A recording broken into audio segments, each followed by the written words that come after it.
बंगाल में नहीं लगेगा राष्ट्रपति शासन, उससे भी तगड़ी प्लानिंग हो गई तैयार। ममता कुर्सी छोड़ेंगी, भतीजा जेल जाएगा, राज्यपाल वापस आएंगे, फिर खेल होगा। 4 विकल्पों की चर्चा, किस पर लगेगी फाइनल मुहर, सुनिए अंदर की पूरी कहानी। 9 अगस्त की घटना को 35 दिन हो चुके हैं। न परिवार को इंसाफ मिला, न उसकी उम्मीद दिखाई देती है, न डॉक्टर्स की मांगे मानी गई। ममता दीदी इस्तीफे की बात तो करती हैं, लेकिन कुर्सी छोड़ना नहीं चाहती। फिर सवाल है बंगाल में अब होगा क्या।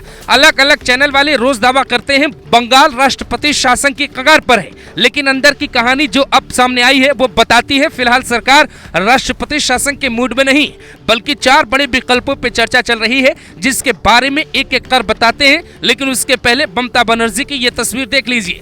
जब 2 दिनों में घंटों इंतजार के बाद ममता से मिलने डॉक्टर नहीं जाते, तो खुद ममता बनर्जी डॉक्टर से मिलने जाती है। इमोशनल कार्ड खेलती है और कहती हैं आप बारिश में प्रदर्शन कर रहे हैं, हमें रात में नींद नहीं आ रही, आपकी काफी चिंता है, काम पर लौट जाइए। लेकिन सवाल ये है कि क्या ममता बनर्जी के दिल में वाकई ममता भरी होती, तो क्या बिटिया को न्याय मिलने में इतना लंबा वक्त लग जाता। अब तो बंगाल की वो महिलाएं कहने लगी हैं कि दीदी वो दीदी नहीं रही जो कभी पहले हुआ करती थी, अब तो इन्हें कुर्सी छोड़ देनी चाहिए। लेकिन सवाल ये है कि अगर ममता बनर्जी मर्जी से कुर्सी छोड़ देती हैं तो क्या होगा।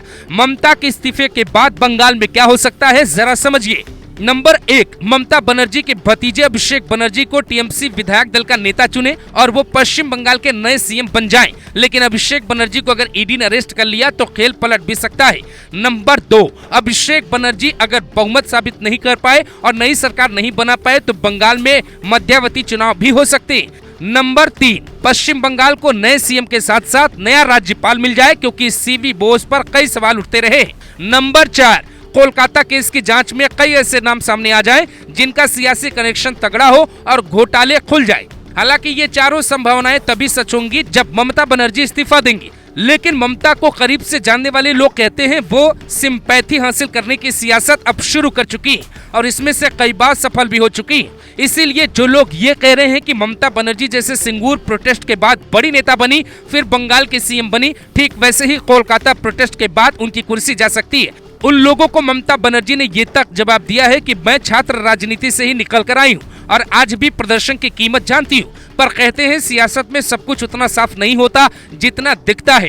कोलकाता केस में जिस तरीके से सबूत मिटाए गए, सीबीआई 1 महीने से चक्कर खा रही है, वो साफ इशारा करता है कि कुछ तो ऐसा है जो हमें और आपको नहीं दिख रहा है। पर्दे के पीछे कुछ ऐसी कहानी चल रही है जिसमें बरसों बाद अगर मूवी बनी तो बड़े खुलासे हो सकते हैं। ऐसा पहली बार किसी केस में सुनने को मिला है कि सीबीआई किसी आरोपी का नार्को टेस्ट करवाना चाहती है और आरोपी ने मना कर दिया। उसके बाद कोर्ट ने टेस्ट वाली याचिका ही खारिज कर दी। फिर सवाल उठता है आखिर किसको बचाने के लिए संजय रॉय ने ये सब किया। सूत्र कहते हैं कि संजय रॉय को इस केस में अपने ऊपर सारा आरोप लेने के लिए करोड़ों रुपए दिए गए। हालांकि इसकी पुष्टि होना अभी बाकी है। न तो कोलकाता पुलिस की फाइल में इसकी कहीं जिक्र है और न ही सीबीआई की कहानी में इसका कोई क्लू मिलता है। पर बंगाल में आम लोगों के बीच ऐसी चर्चा है कि संजय रॉय को बकायदे पहले ट्रेनिंग दी गई थी कि पकड़े जाओगे तो कैसे झूठ बोलना है, पॉलीग्राफ मशीन को धोखा देना है, बयान पर बयान बदलते रहना है ताकि जांच करने वाले ही कंफ्यूज हो जाए। यही वजह है कि बंगाल में एक तबका जहां राष्ट्रपति शासन की मांग कर रहा है